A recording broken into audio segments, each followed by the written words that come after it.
Yo, welcome to Ca22tch Podcast. I'm your host, Lamar Glass. This Tazz. Yo, make sure y'all go subscribe. That's Ca22tch. You see it. Yo, YouTube and on Facebook. Yo, appreciate the support.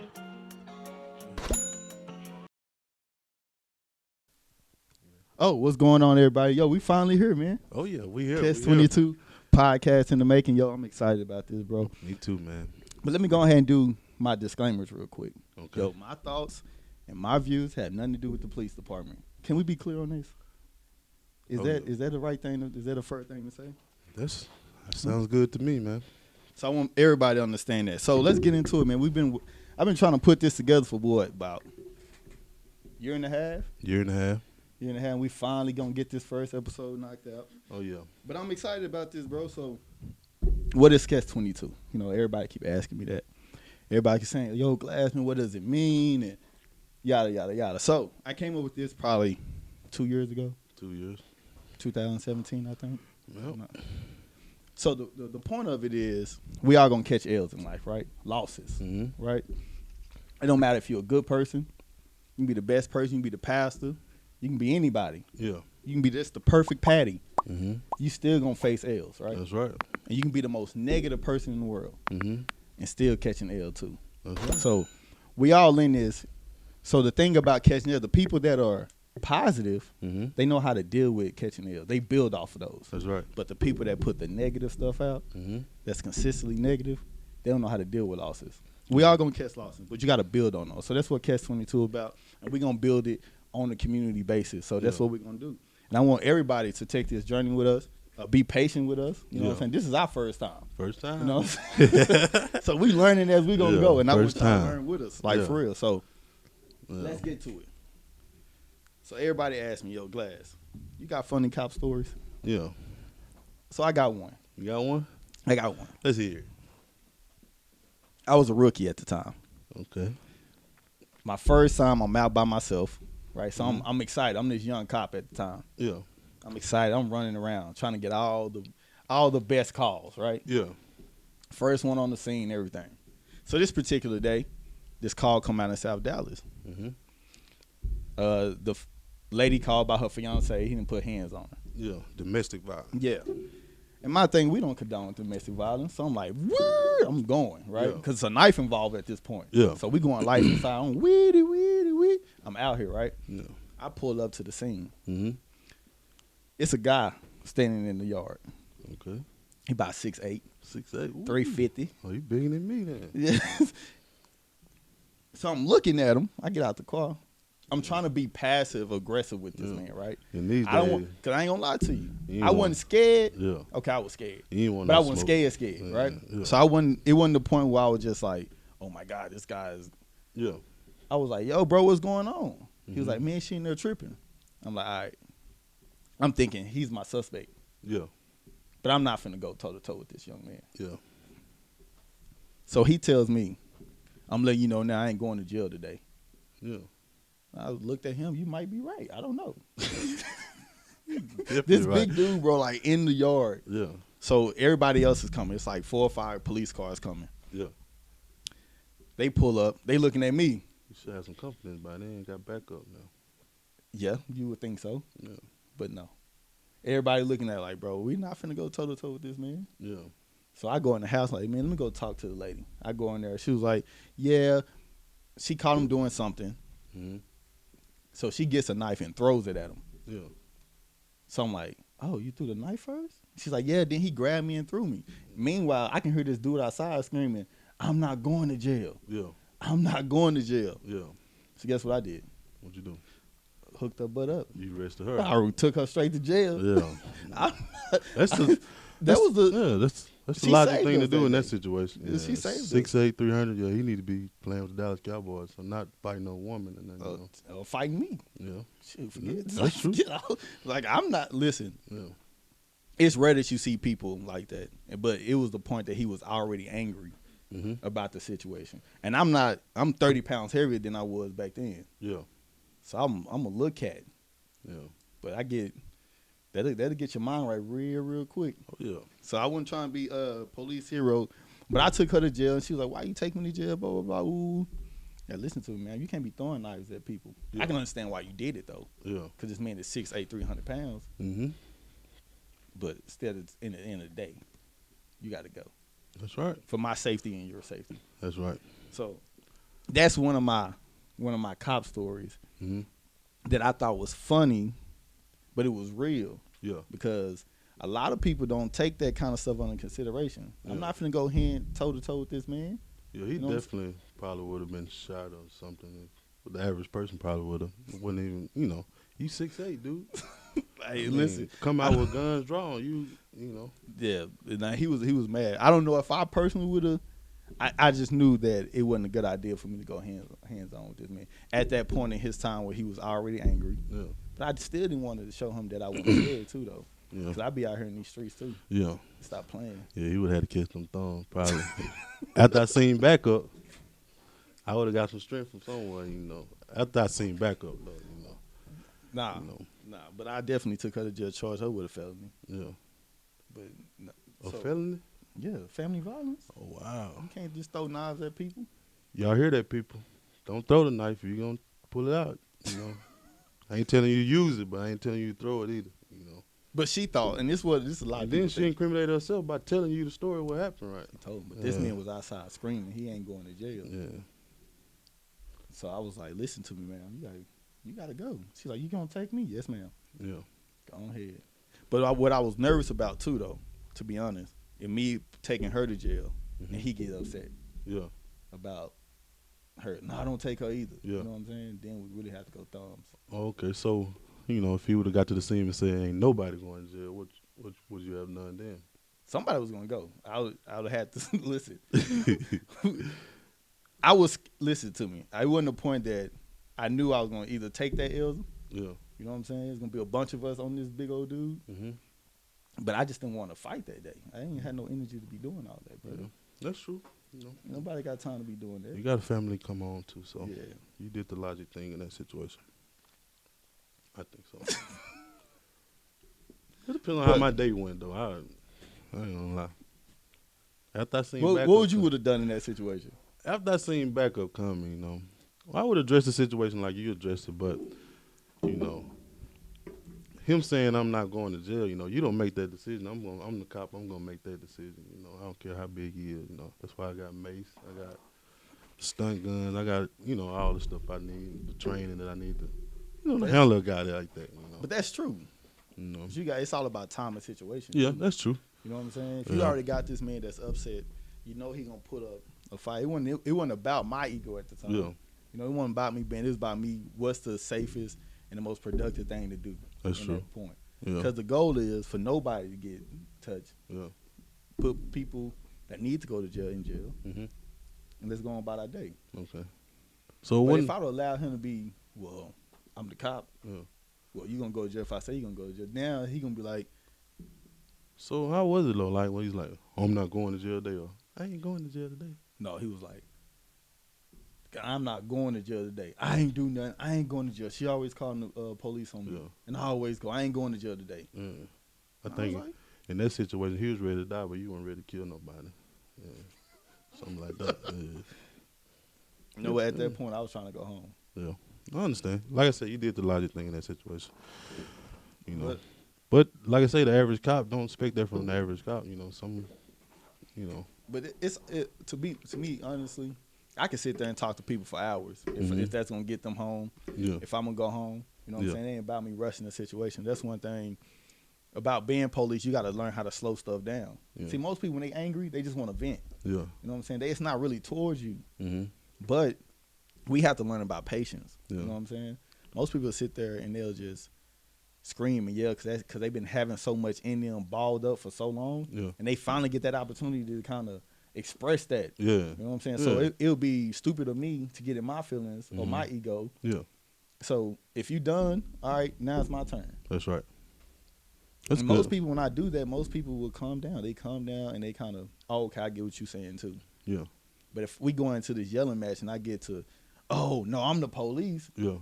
now the message is wrong, especially with the climate now. Yeah. It ain't about that. It's about, okay, you know what? This lady has, or this man has been through so much in their life Mm-hmm. where even with him, it's like he not going to jail today. You don't know how many times this lady done put him through jail. Yeah, that's you know true. Saying? So it was about me being patient and me understanding the time and situation at that point. So I want everybody to understand that. Yeah. Especially coworkers. Yeah. It's like, let's just slow it down a little bit and make sure everybody go home safe at that one time. Yeah. Basically, the last two topics we talked about, you know, it's not really the situation, it's the mindset you go into the situation with, you know. Exactly. You know, a lot of people already have like what they gonna do when they get in this situation, but you really don't know what you'll do until you actually get into the situation. Though, No, for real. Yeah. Because it's a lot different out here, man. It's a lot different once you in, when you like you saying, like once you in that position. Yeah. It's like, okay, and you thinking about a million things. Cause you don't know if nobody got guns. You don't know who gonna show up to your call, who called their family out. It's a lot of dynamics that go into it, and I always try to slow things down. Yeah. You know what I'm saying? Calm everybody down. Let's have a productive conversation. Who called the police in that? She did? She did. Okay. She definitely called. Yeah. And that was her claim. Yeah. That was her claim. I called y'all. Oh, wow. That's crazy. Yeah. So that's one of many in my 8 years of cop work. Yeah. Is that we gotta learn how to slow things down, and it's all about timing and situation. Yeah. But I want to bring up something serious, right? Okay. Something I think is very much important, especially in our community, the black community or minority community. Yeah. It's mental health, right? Oh, yeah. So I want to get your thoughts on what do you think about mental health? What is that? You know what I'm saying?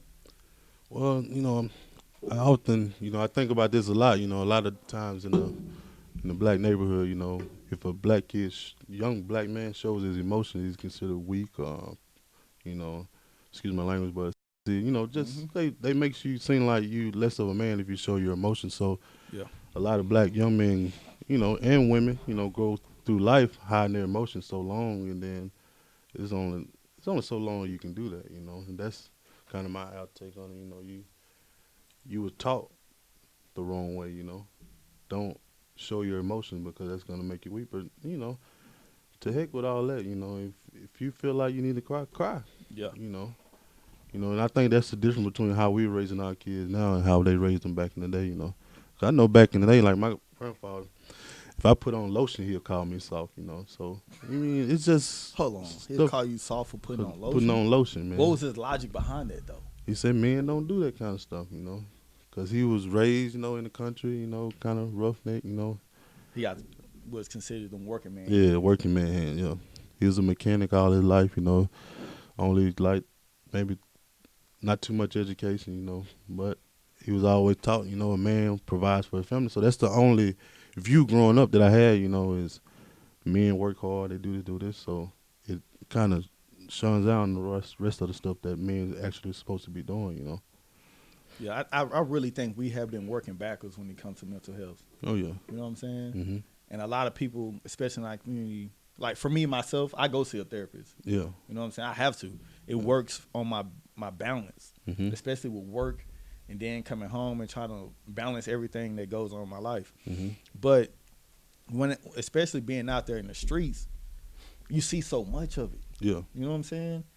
And it's like, where are the resources for people that have mental health issues? Yeah. Like, I didn't hear anything about depression until like my adult years. And then now that you start thinking back, it's like, man, you start thinking about the kids that are getting bullied and stuff that are hitting that depression mark. They're like committing suicide when it comes to this kind of stuff. Like, that is a concern. Why aren't we figuring it out? You know, all these resources, but why aren't we kind of in the forefront of that? Yeah. You know what I'm saying? Because now the kids have this. And I think this is phone, I think it's a big problem when it comes to mental health issues. Yeah. Because this is my theory, especially when I go speak to like kids at school and stuff and like parents. Like, I tell them, I said, imagine like if my phone is 16 gigs, right? Yeah. And I try to put 36 gigs in this phone, what's going to happen to it? It's going to overload. It's going to overload. That's right. And that's what they're doing to their brain. You know what I'm saying? Especially because they got so much all information ain't good information. Yeah. You know what I'm saying? And I think that's the biggest problem. Yeah. Is that we're putting so much into these kids when it comes to too much information. Yeah. We're not teaching them about finances. We're teaching them. The phone is teaching them about everything else. Yeah. You know And what I'm saying? I was telling my wife the other day, a lot of stuff that kids are exposed to these days, we wasn't exposed to them as kids because we didn't have access to the amount of people they have access to with social media and stuff. And she kind of agreed with it, So a lot of stuff that caused depression, a lot of stuff that we didn't have to worry about as kids. We go outside. It was depressing for us to stay in the room all day. No, for real. And not be able to go outside and play and stuff. That was depressing for us. But nowadays, kids have to worry about what I got to wear on, what I got to wear, and my hair being done. A lot of that stuff didn't mean nothing to us back in the day, But now, if your lip gloss ain't popping, your shoes ain't the right shoes, Just a to be in the house, yeah, exactly, So a lot of that has a big role in social media and all that stuff, And that's part of the reason, what makes kids depressed now and stuff they deal with, bullying and stuff, that's what made me funny, I had to learn how to defend myself, and that's how I learned how to defend myself, I crack jokes back, Yeah. knowing that, I'm not going to get mad at my mom because she can only provide what she can provide with the help that she had, So my whole thing was, they talk about me, talk about them back, Yeah. And they helped me get through a lot of stuff. A lot of people like, don't let them bother you, but because I try not to let stuff, affect me. If I can't change it, why worry about it, Yeah. The stuff that I can change, I change. The stuff that I can't change, I kind of just either pray about it and just go on by my business, I think the other biggest issue is that we're so quick to blame kids and not ourselves. Yeah. You know what I'm saying? It's like these kids just woke up and they were just like that. Yeah. You know what I mean? Oh. So when everybody tell me like, "Hey, Glass, we need to target the youth," and as much as I love the youth, I don't think they're the target. Yeah. Like we can sit here and talk about the kids all day. If we're not changing their environment, then it doesn't mean anything. Yeah. You know what I'm saying? Mm-hmm. That's the biggest thing. We got to learn how to change environments, change families, not just the youth. Because if I'm talking to a kid for 2 hours and I'm giving him straight game, the way I know how, give him all the facts about everything, he goes home into an environment that's right the opposite of what I just told him. And now that 2 hours don't mean nothing to the next 22 hours he got to experience. He or she got to experience. And that's the difference. You know what I'm saying? So why are we sitting here talking about, this is the common, not just us, but just all the way around, is about kids this, kids that, the youth this, the youth that. That sounds cute. Yeah. Let's make more youth programs. That sounds cute. But the problem is, how do we get our families together? You know what I'm saying? Yeah. How do we get family back? Yeah. That's the issue. Yeah. And I think that has a big thing to deal with mental issues, because there's certain things that kids, like there's certain things my kids won't tell me. They'll tell my wife. You know what I'm saying? Yeah. It's a balance. But we're so geared around the youth so much that we're not even worried about the parents. And I think that has a lot to do with why black parents don't allow their kids to get help, because it really is going to expose them. Because once the doctor starts talking to them and listening to them, it's going to bring out the fact that mom's not doing what she needs to be doing. Dad's been touching me at night, stuff like that mom didn't want to get out, And a lot of times, it's hard to deal with something that you don't want to confront. Or it's hard to deal with something that you can't disconnect from. Like as an adult, you make me mad, I can disconnect from you. But as a kid, I can't disconnect from my mom because they provide for me, and this here and that there. It's protocol that I have to go through to even disconnect from a parent, But, and then even as an adult, you can say, well, you can just leave your mom, leave your dad. No, it's not like that. You always, it don't matter how bad your mom and dad was, there's always going to be a love there for them. And, of course. And I think that's what's wrong with, the black community. They can't really address the issues at hand because the issues are the people around them, Yeah. And then once you address the issues around you, you seem like you the bad guy now. He just trying to make up something. He just want to, but that's not really the truth, I agree with that. Yeah. I definitely agree. But let's kind of transition. I want to hit something else that's real touchy before we keep moving forward. Let's talk about, and I want you to guide me through this segment, right? Okay. Because I have some experience, but you are consistent with it. You know what I'm saying? And I want to talk about religion, and I'm just gonna give my part about religion right now. I'm not a religious person. Okay. Not anymore. You know what I'm saying? I grew up that way. going to church, 5-6 days a week. Mm-hmm. You know what I'm saying? And then, been in all the youth programs, yada, yada, yada. Yeah. But now that I'm older, I haven't been to church probably in a religious aspect, probably 3-4 years. Mm-hmm. Because my thing is, I believe that we should find the big coach for ourselves, and church should just guide us that way, right? Mm-hmm. But I don't technically. I'm big on progression. You know what I'm saying? Why are some of the church folks? Mm-hmm. Let's say South Dallas has a church on every corner, Mm-hmm. where most of what people would consider most of your crime is in Dallas. Yeah. There's literally, I counted from South Dallas to Pleasant Grove, 150 churches. Yeah. Right? Mm-hmm. Whereas it's a church, a liquor store, church, liquor store, church, liquor store. Mm-hmm. My biggest thing is that we're so organized that we're so disorganized. Yeah. You know what I'm saying? Like, I don't see no unity in it. Mm-hmm. Like, we need to keep going as people, but these same issues are happening outside or Mm-hmm. happening inside the church. Yeah. You feel what I'm saying? Mm-hmm. So my thing is, now that I'm older, is that I want to be able to find him for myself and for my family. Yeah. Like, I don't want to be in no structured environment. I want to Mm-hmm. be able to go to church, get what I need to get from the whoever's the pastor or minister or whatever, Mm-hmm. and leave. But I shouldn't go to church feel like I didn't get nothing out of it, or I feel so detached from it. Yeah. You know what I'm saying? So with your experience, I just want to have my disclaimer. I want you to kind of, what is your views on religion right now? Everything you touched on, very touchy subjects, and everything you touched on was very, very real subjects, But I think it's just like you said earlier, even in the church world, they have went about it the wrong way. They started out dealing with the outward man, but they should have been dealing with the inward man. A lot of people, you doing this, you doing that, you doing this, but no, what drove me to doing that? You can call me an alcoholic, sex addict, you call me all that, but if you don't deal with what caused me to do that, you're not helping me. You're only judging me. And at the end of the day, I live by only Jesus, only God Himself can judge us. Mm-hmm. And then with the churches on every corner, everybody want to be in charge. Everybody want to be the boss. Everybody want, be the main attraction to the show. And my thing always been, I don't have to win the race as long as I'm in the race, And if everybody had that attitude, we can all come together, put one church in South Dallas, and just grow a ministry, A lot of people just trying to grow churches, they not trying to grow the kingdom. It's a difference, When you're trying to... Hold on. You ain't finna drop no bar like that. Okay, repeat that line. I don't think everybody understands. Everybody trying to grow a church, but they should be growing the kingdom. And when you grow in the kingdom, it don't work. You're not going to have single churches. You're not going to have that many churches. Because all us going to come together and grow one church, because we got one common purpose, and that's to, to serve God and to empower people.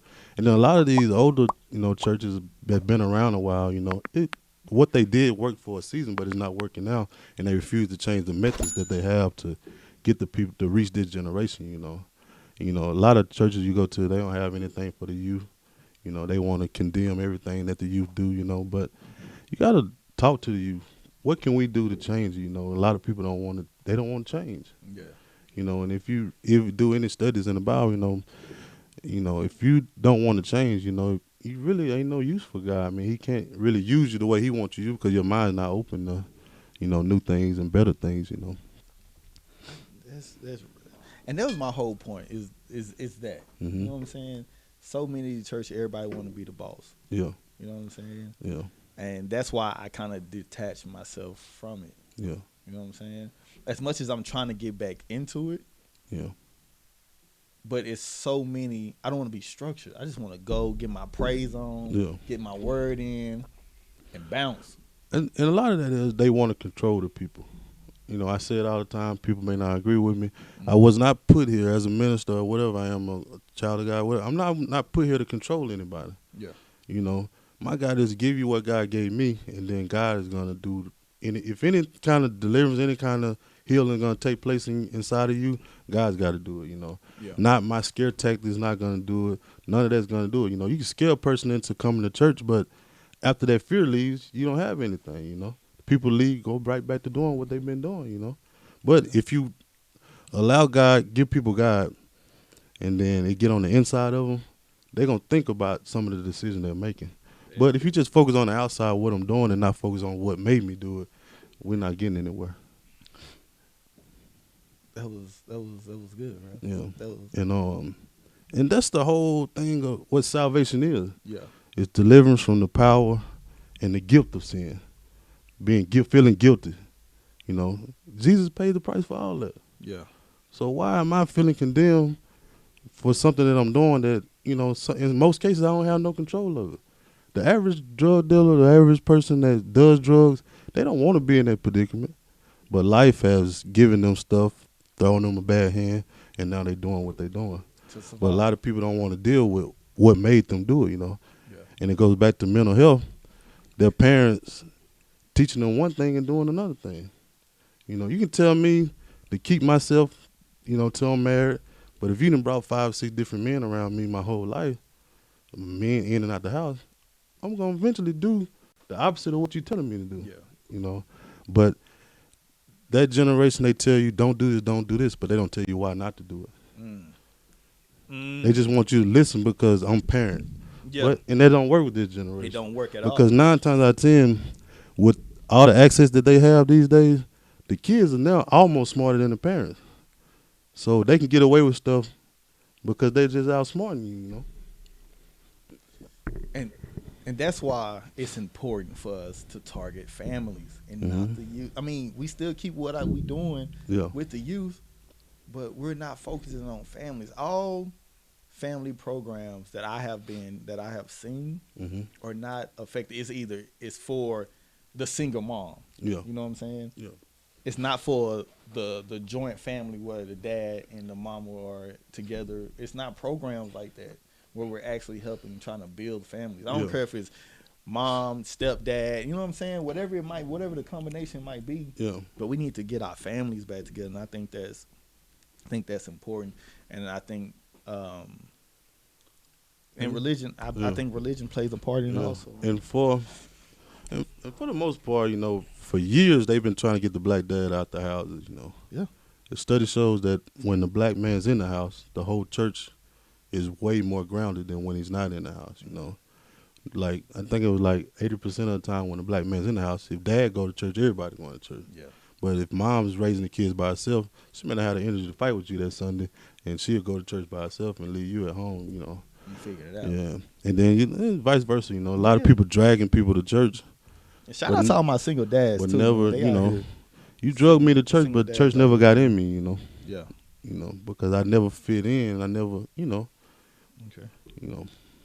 Well, I want to switch gears here. Okay. I mean, we went to mental health. We didn't hit them back to back with some real heavy stuff. Those are deep conversations. Yeah. We really don't have time. We got all the podcast is gonna be built on all that kind of stuff, and we're gonna keep moving forward. So we encourage everybody, please, get your mind right, because people go work out, but they don't work out the main muscle, which is their mind. Yeah.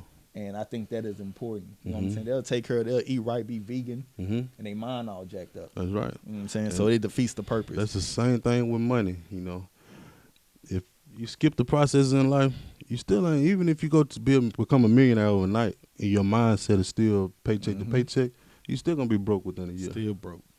And I think mental health, man, I can't stress that enough. Yeah. Mental health is a big issue. We need to check and listen. Sometimes, I'm just going to throw that out before we move on. Man, check on your people, man. That's right. You know what I'm saying? The people that you out here thinking that's living good and out here smiling all day because you follow them on social media, them be the main ones that's struggling. Them be the main one that wants you to pick up the phone. Hey, cousin. Hey, brother. Hey, mom. Hey, dad. Hey, I just wanted to check on and see how you was doing. Yeah. That goes a long way. You know what I'm saying? So check on your whoever you calling your best friend. Yeah. You know what I'm saying? Check on them on a regular basis, man, and make sure everybody's good out here because we don't check on each other. And if you are one of the ones that dealing with mental health and you need help, don't be on Facebook acting like you know, Superman and you really Clark Kent. You know, you acting one way, you know, but you fooling people on Facebook. You know, like you happy, you doing it, doing that. You know, but so that makes people, I think he doing good. You know. Yeah. But you can fool some of the people, you know, but you can't fool all the people, you know. No, definitely. Yeah. So check on your people Yeah. with the mental health. We're gonna keep. That's gonna be a continuous topic on this Catch-22 podcast. And also, you know what I'm saying. I'm not listen. If you find your good church home, find your good church home, but make sure it works for you. You know what I'm saying. Don't just be there because somebody forcing you to be there. You know what I'm saying. Go and find God for yourself or whoever you might worship. You know what I'm saying. Because I didn't study all kind of religion. Buddhism, which is not a religion, it's a practice. Hinduism, I didn't study these things in college, so that's why I kind of didn't understand when I got back home. But anyways, do you? Who would you save? You only can pick one. Okay. Let me see what you got. Bill Clinton. Okay.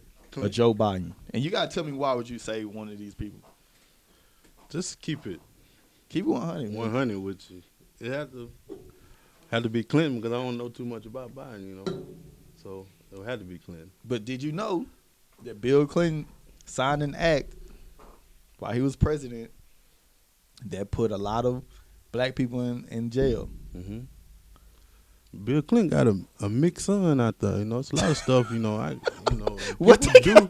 I'm saying people do stuff and hide it, you know. But I'm saying like he was one of the reasons why. But you asked me out of those two, you know. I only know Clinton, you know. I don't really know the candidate, you know. He ain't. And that's the only reason why is because just from what we know of Bill Clinton. But you gave me that point, but the other guy could be just as worse because I don't know nothing about him, you know. Who, Joe? Yeah. Joe Biden? He's a vice president. Man, he was former vice president. That's what I'm saying. I don't keep up with politics, man. A lot of people disagree with me, you know, but you gotta keep up with the politics. My thing is, it don't matter who the president. I got to get up and go to work every day. So, you see who got no white. I mean, I ain't throwing no shots at nobody. My style doesn't change about who I have as president. I mean, I got to still go to work every day. I still got to do this. The tax breaks, I don't see them. Yeah, you know, I make good money, but decent money, you know. But I still haven't seen taxes in like 3 or 4 years. But you got a person that works half of the year and get $10,000-$15,000 back. So either way, the system's not working for my class. So you know, so you don't really care. Like you just know Clinton. So yeah. So I, you know what I'm saying. A lot of people say Trump is bad, but I don't know what he did good or what he did bad. So that stuff like that don't. It don't bother me, you know. Listen. I try not to get caught up in, like I just said earlier, you know. A lot of people don't like my methods. They don't like how I handle things, but I can't change that. You let it get why. I mean, it's on you, you know. I can't. There's nothing I can do about that. Yeah. Not calling Trump an idiot. I'm just saying, you know, I can't do anything about that. I got one vote. A lot of people say that one vote may change it, but I don't think so. You don't think that one vote? No. And then you got Hillary and you got Trump.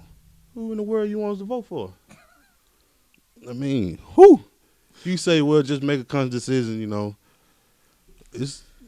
We were doomed either way, to me. Yeah. So I will pick. That's just my honest opinion, you know. I will pick, to be honest. Okay. I will pick Joe. Okay. Just because I know Bill signed that act. Okay. And I know the other things he did good, but I just think we just know Bill from him being cool with the black people. Yeah. You know what I'm saying? I think at this point, I think Joe would do the right thing. But you know what I'm saying? No matter what. But and I think that's big in politics. Yeah. But the other guy, you know, him and Obama, they approved the same-sex marriage and stuff. But that has nothing to do with me though. You know what I'm saying? I'm not like if whatever people got going on. So what he put the people in jail for? It's like I think it was the please don't quote me.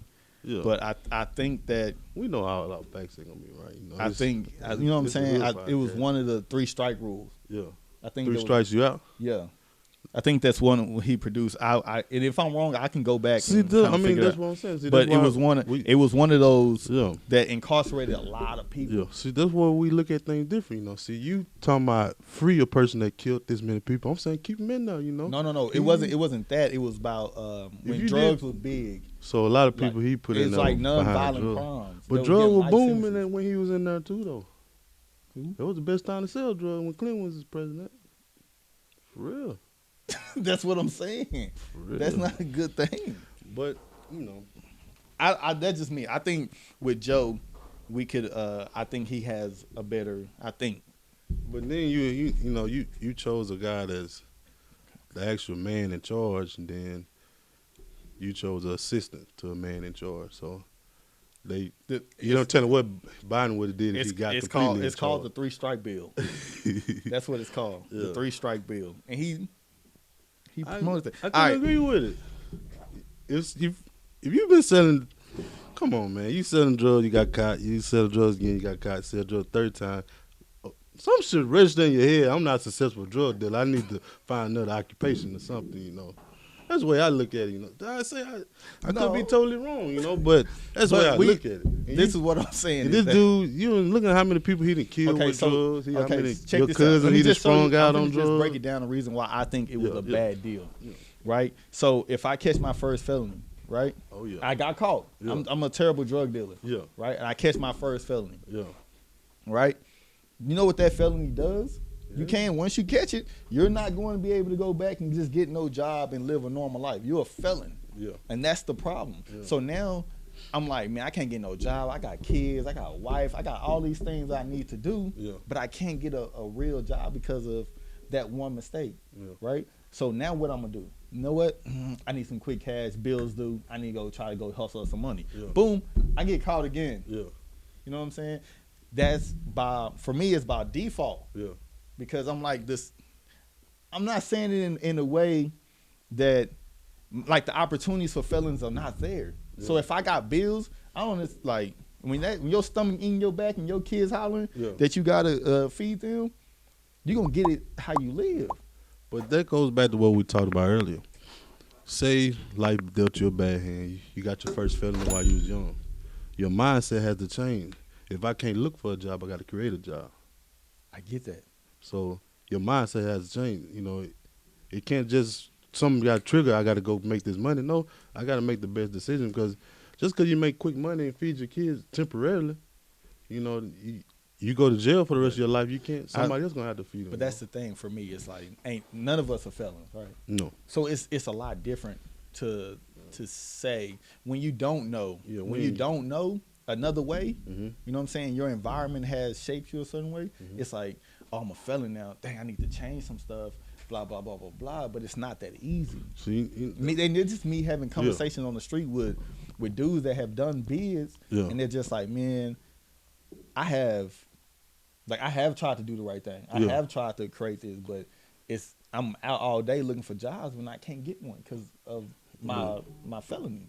Yeah. And these not like felonies like a sexual assault type stuff. It ain't no murders or nothing like that. We're talking about, I just call it a dope case. Yeah. You know what I'm saying? It's like, all right, I'm out. I'm trying to do the right thing. Where are my opportunities at? Blah, blah, blah, blah. And nothing happens. You know what? Simple action that changed that? Changed that environment. Yeah. If I would have stayed, I was born and raised in Louisiana, but I felt, even as a young adult, 18, 19, I felt I had to change my environment so I can change the outcome of my life, After seeing people, from where you're from grow up and still doing the same thing at 40 and 50 that they were doing when they were 18 and 19, it caused you to want to change, Yeah. And then that change was me moving from Louisiana to Texas, You get called a sellout, he left the hood. Yeah, I left the hood, because I left the hood to better myself, not, just be a statistic, Yeah. I left to better myself, and me bettering myself will better the people around me, All right. So we can talk about this. Yeah, I can sit here and say we can talk about that all day. I think it's a cop out, man. I don't have anything else to do but sell drugs. It's a cop out. It's definitely a cop out. I'm not saying that that's the right mentality, but I'm saying once you become a felon, once you make that mistake, once you become a felon, it's a lot difficult trying to do the right thing when that's all you know. That's gonna be on the next one, because we need to actually get somebody here that's having a hard time. All right, check this out. Yeah. That conversation make you Oprah heated. Or Michelle Obama? Who would you say? Oprah or Michelle Obama? You gotta say just one. Michelle Obama. Why? Because Oprah made a statement that hits home with me, because I go to church, I'm minister and whatever, and she said Jesus is the only way to heaven, and I can't ride with that. You can't ride with that. Yeah, and Oprah, Oprah is Oprah, but what has she done to bridge any gaps in the black community? I don't know any off the top. Yeah. You know, she opened up that school though What school? in Africa. I think it was in Africa. Yeah, but No, what the about all-girl school. But what about the people in America though? I got a problem when people go to Africa and you got thousands of people in Dallas under the bridge, and you wailing in Africa doing something. So you saving Michelle? Yeah, I'm definitely saying Michelle. Michelle tried to implement not really a vegan, but a healthy food plan into the schools and stuff. She's big on working out, and she held Obama down while she was really. A lot of people see Obama, but without Michelle, there is no Obama because she's the one keeping him rooted and grounded when the rest of the world is driving them crazy. She the one has to put up with all this stuff when Yeah. Shout out to all the black women that hold their man down. When they need to be held down. Yeah. I'm personally picking. I'm torn between the two, to be honest. How though? I think just seeing Oprah on that platform did a lot for our culture. You know what I'm saying? Mm-hmm. And I think that was important to see that her to become a billionaire. Mm-hmm. Like, and you like, man. But it was quiet money though. It was, and that's what I'm saying. So it wasn't just about her being on camera. Yeah. It was the stuff she was doing behind the camera. Yeah. Because a lot of people are like hosting all this other stuff, Mm-hmm. but they're producing all the other folks. They making all the money. Yeah. You know what I'm saying? Yeah, So I thought it was important for them, for people like myself, to see her in that kind of aspect. And Michelle, it was the way she carried herself. How she held down. But she just wasn't the president's wife. Yeah. She was like she had her own little platform. Yeah. You know what I'm saying? And it was, I think, more people rocking with Michelle. Yeah, definitely. Than If Obama Michelle at run some for point, president right now, than she'll Barack at definitely some may point. win. Yeah. Yeah. So for me, that's why I'm torn. Michelle is like the Beyonce of the politics area. Everybody love Beyonce, so everybody love Michelle Obama too. That's where. So what would you call? What would you consider Oprah in this world? Oprah? You compare Beyonce to Michelle. What is Oprah to? Who is Oprah? Don't do it. I'm gonna leave that alone. Don't do it. But man. I think another thing with Oprah, she listens to Tyler Perry. I think she listens to Tyler Perry a little bit too much. What was working for Tyler Perry, she tried to do it, and I don't think she's been that much successful since she walked away from that TV show and stuff. Her TV show, she could have. I think she got a lot of. She could have. She could have. Network now. Yeah. Yeah, but Tyler Perry's trying to push it, so it lets me know it's not doing. They trying to go to an all black network, but I don't think it's doing as good as it would have been. She would have kept. Yeah, but Tyler Perry trying to take that too. Eventually, the man got a 300 million, 300,000. Tyler Perry, man. 300,000 acres. All the memes, all y'all want. This man is making a genius, man. He making the moves, and guess what? You can't take none of his stuff. Yeah. Everybody that's got something to say, I bet you ain't signing your own check. Nope. This man producing and acting in his own movies, bro. Producing, writing, acting. Look, he's saving money, bro. Yeah, he on another level. So y'all can make all the memes. To just buy 300,000 acres in Atlanta right now is just crazy. It's just mind blowing. And he don't even talk about how much money he spent. The dude is, unless he's a whole nother person outside of the media and stuff, the dude don't even talk about nobody else. He talks about how he can help other people, Yeah. And then I stole that line from him. He said, if they don't give you a job, create a job, Straight like that. And that's why that's what he did. I don't care if he writing everything. I don't care about none of that. Look, this man has paid the way for a lot of people, and he has made things happen for himself. And then I gotta respect to remind him, to keep him humble where he came from, where he was homeless at is right around the street, right down the street from where he bought all his land at, All right, so let's go to this. You got to pick one. So we said who you save. You picked Bill, even though he wrote the Three Strike Bill Act. And you picked Michelle over Oprah. Yeah. Okay, I agree with that. So this or that. This is just, you're just going to pick either one. All right? iPhone or Android? iPhone or Android? I got 2 iPhones, so I'll be a hypocrite to say it. Android. All right, so you say iPhone. Yeah. Loyal friend or rich friend? Loyal. I get my own money. I'm going with loyal friend too, and I'm going with iPhone. Crown or Henny? You know where I'm going, And if anybody know me, you going with Crown. I'm going with. It's a toss up, you know. Depends on.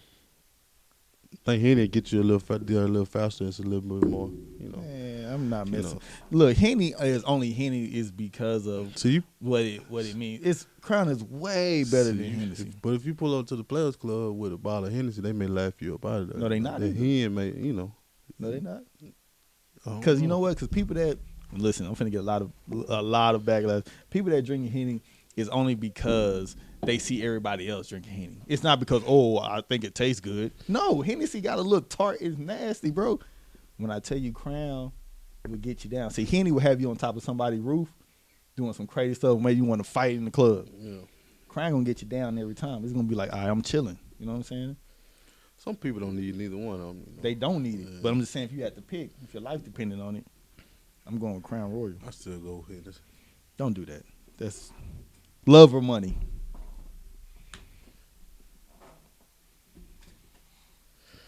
Those two. What do you mean? What? Love or money? Like, you want somebody you love, or you want somebody that's got money? Love. You can always grow to love somebody. I'm just saying.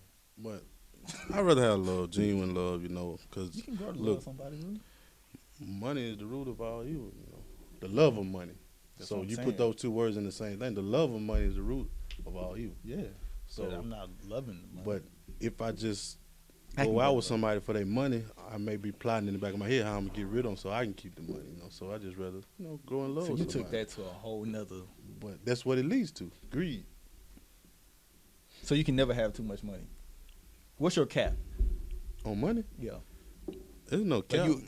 This dude told me. This old dude told me. He said, "Listen to me. You gotta." Well, I heard this from David Chappelle and another guy. I learned that he got it from David Chappelle. He said, "You need to figure out your number." Yeah. Because if you don't figure out your number, then you're gonna be all over the place. Like you'll settle for anything. You'll just keep going and going, and then you start losing your integrity. What is your number? See, I can't come up with a number because my mindset is totally different. You know, I'm not a millionaire to the people around me. Are millionaires too. You know. Yeah. You know, a lot of people say it's lonely at the top. It's only lonely because you didn't bring nobody to the top with you. Yeah.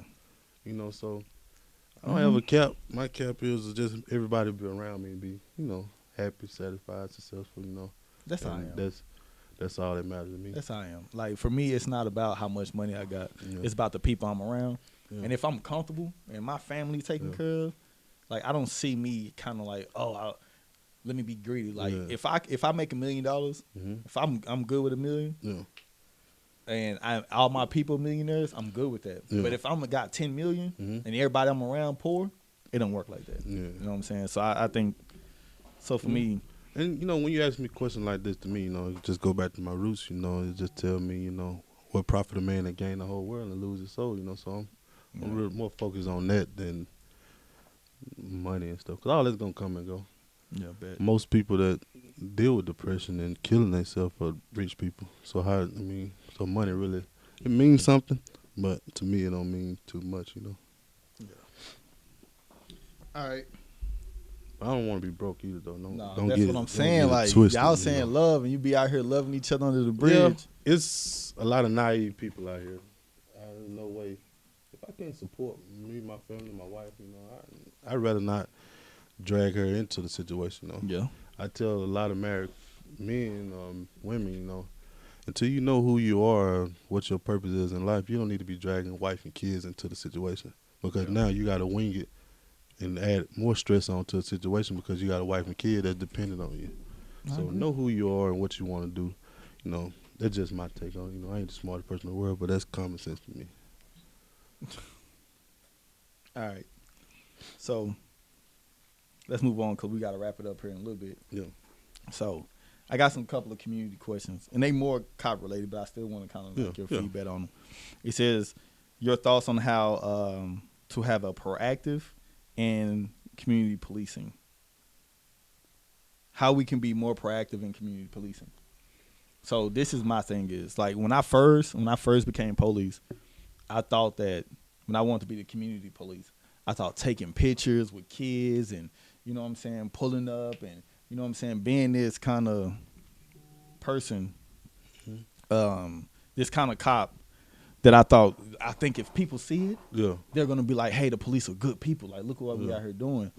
But then as I started doing it more often, I felt like I was getting clout off of other people's downfall. And then the average hater gonna only say, "Oh, he just politicking. He don't really mean that. You know, he don't really want to be there, but he know that's gonna get him to the next level. You know, a lot of people be hating, man, and they just see everything through a negative viewpoint. You know, and I think Chief All said it. You know, it's hard for y'all to be proactive in the community when there's no snitch laws in the community. You know.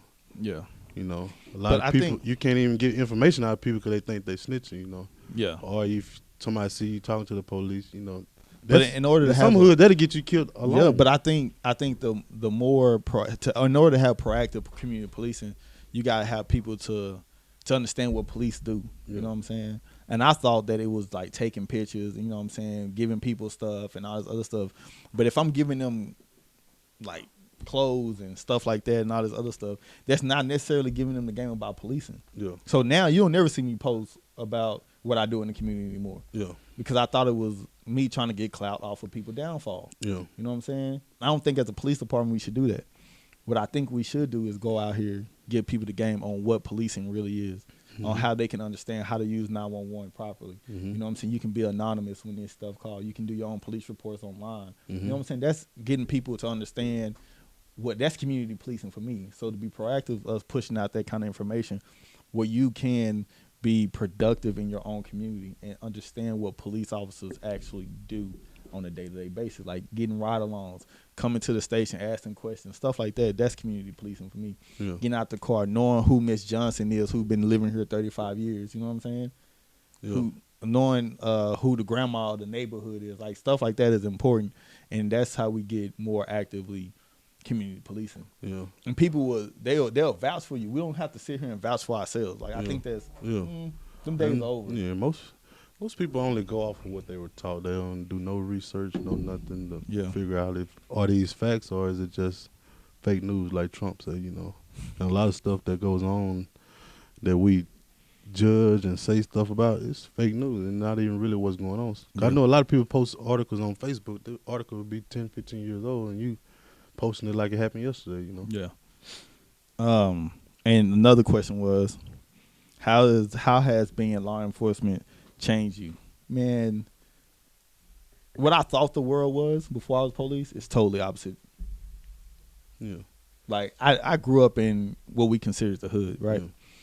But I was still had my household was still good compared to everybody else's. Yeah. A lot of people that I knew. So when I became police, what I thought the world was and how I thought people treated people, it's different. Yeah. You walking in people's houses on a consistent basis. People don't call the police and be like, hey, come in, let's shake hands and let's eat cookies. No, people don't do that. You know what I'm saying? You going to the worst of the worst and them at their worst time of their life. You know what I'm saying? That's when they call. And so it made me kind of look at life different. You know what I'm saying? Like I don't go certain places no more because of my occupation. Yeah. You know what I'm saying? And it has changed me. Like my anxiety goes up. It's like, say if I try to go out to a club or something, I'm not gonna have a good time. Yeah. I'm not. Because it's just like, oh snap, something's gonna pop off, something is gonna happen. Yeah. You know what I mean? Not even that not even clubs. Anywhere I go, a lot of people. Yeah. If I'm around a lot of people, it kind of throws me Urban off. Air, he didn't want to be there because it's a lot going on. People, because your mind starts to wonder. So it has changed me in some good ways and some bad ways. But I think the older I'm getting in this profession, the better it's getting. Yeah. You know what I'm saying? When I was you learn to chill out and relax. Yeah, when I was a younger cop, man, it was like try not to bring your stuff from work to home. And that's what me working on my mental. You know what I'm saying? Me going to therapy every week to kind of balance that. Shout out to Melissa, my therapist. So let's go ahead. Another thing with that is, a lot of stuff that goes on that I've pretty much been with you through your walkthrough, becoming a police officer and stuff. The support, mental and physical support that you need from the DPD, I don't think it's there. just me personally, and that the support that y'all need is not there. A lot of time y'all overwork. Some stuff y'all witness, and I mean, you need time off from work to deal with this. Yeah. But if you look at it, they give you a couple of days off, they send you right back into the line of fire. Yeah, And, but that's what we're trying to teach officers too, man. Self-care. You Mm-hmm. can't. We are numbers, man. My number is 10362. Yeah. You know what I'm saying? I understand that. That Yeah. number could be taken from me any day. Yeah. You know what I'm saying? But I gotta understand that it's about self-care. It's Yeah. about how I look to the people that really love me. Yeah. You know what I'm saying? Because once I take that badge off, ain't no more thin blue line. That's it. You know what I'm saying? Ain't no brotherhood, no none of that. Yeah. So I understand that. So I don't take nothing that they do. I don't expect for the department to kind of guide me. You know what I'm saying? I know I have learned other resources, outside resources, to kind of help me through my journey as being a police officer. Yeah. So that's how I'm kind of coping now, especially my family foundation. Yeah. But man, it's about that time. You got anything you want to close with? Anything you want to say? So we can get up out of here on our first episode, the intro. No, I just really want to tell y'all, stay tuned. We got more coming, Everything that we suggest or everything we talk about, we're really trying to bridge the gap, bring it, a closure to what we're talking about. Right. We're not just talking about a whole bunch of stuff. We're trying to find solutions. So if y'all have any, solutions, just either hit us up or just let us know, how we can better what y'all want us to talk about, what y'all need us to talk about. It ain't just about us. We're trying to get this out to the world. Trying to bridge the gap.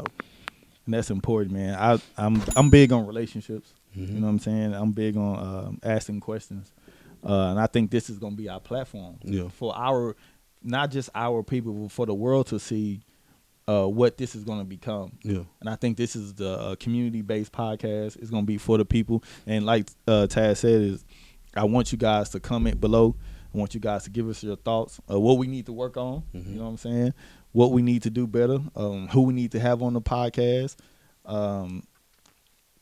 So y'all follow us through this journey, man. This is episode number 1, the intro. Oh, yeah. Number 2 coming soon. I know we've been saying it for a while, Yeah. but we on the road now. So you guys stay tuned, be good, take risk, but also be accountable for the risks that you take. I'm Glass. I'm Tazz. And we are. That's Ca22tch, baby. Either you lose or you lose. Already.